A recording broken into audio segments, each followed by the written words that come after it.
I mean, you've been talking about this book and talking about this book for a long time here on the TJMS. Welcome back. Welcome Yeah, home. man, I'm back in effect. Glad to be home. I'm listening to the station. I'm hearing Lil Wayne. Gotta be the job. Keep my wow. I'm like, okay, Wayne, go ahead, man.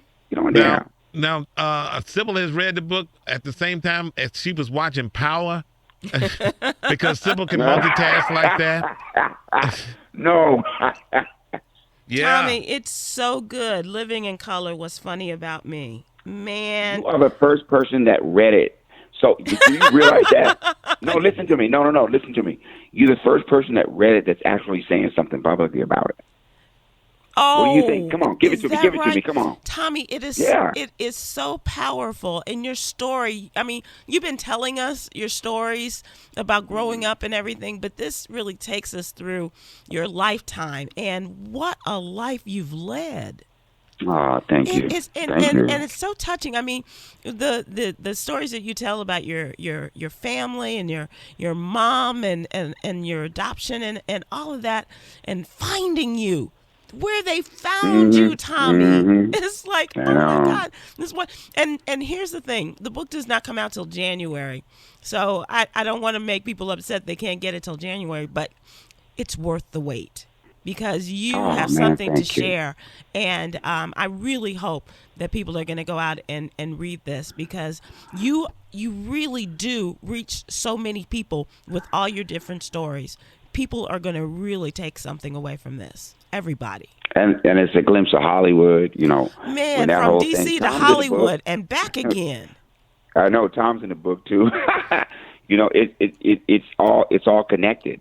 It's all connected. Like from Tom getting into syndication, from the early movement in comedy, before in Living Color, when hip hop started making its rise, and we go from there into. I mean, it's just and applying your life to history, to moments in our history, our collective community history, as well as worldwide. Tell one of the stories, like the one you said about where they found you. Tell that one.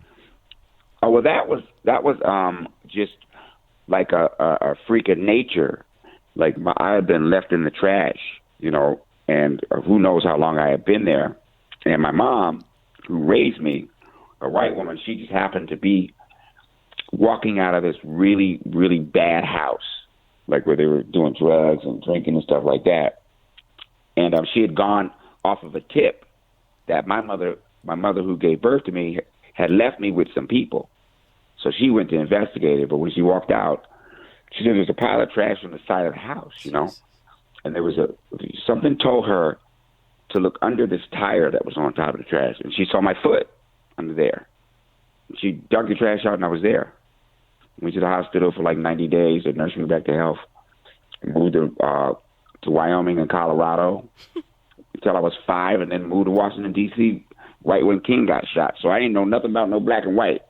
White men were chasing me, saying nigga this, nigga that. And I went home to my mother. I said, who is these niggas? We got to stay away from them. You know what I mean? It was like I ain't know nothing, It really is incredible, and the people that you've come in contact with, as well as those that you continue to lift up in your act, and I mean, now think about it, Tommy.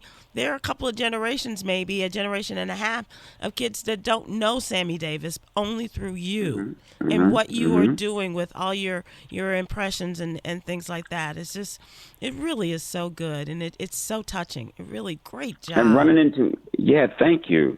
And running into people who became friends, like Luther Vandross was the first person who took me on stage. You know what I mean? Mm-hmm. Tom Joyner was one of the first people that I wrote a joke for.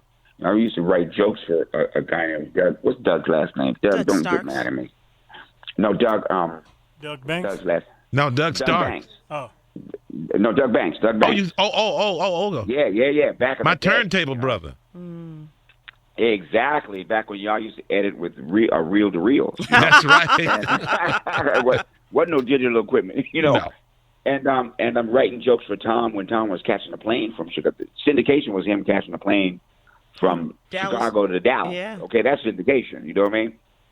And going from that to having him come out and being a guest on In Living Color, or Luther Vandross taking me on tour with him, Patti LaBelle giving me my first break, all of them becoming friends.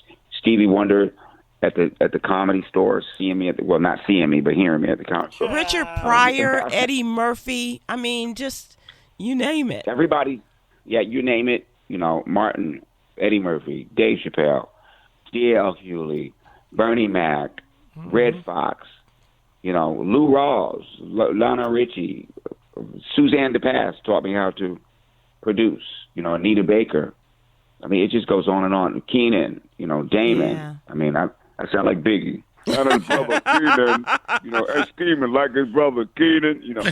So you know, we're about to lose you, but are you going to do a movie? yes, I'm going to do a comedy documentary. It's going to be in music and everything. It's going to be beautiful. That's called And you're Color. performing in Cincinnati? Yeah. Oh, yeah. Yeah, at the Loud Loud Theater. Get ready. Speaking of which. Loud Loud Theater, Cincinnati, and I'm glad I'm going there because it finally ain't cold there. You better hurry. Congratulations, Tommy. Thank you, Tom. Love you, boy. Love you Love, too. boy. Got to be there at the Great top. job. You got 4 minutes to make it there on time.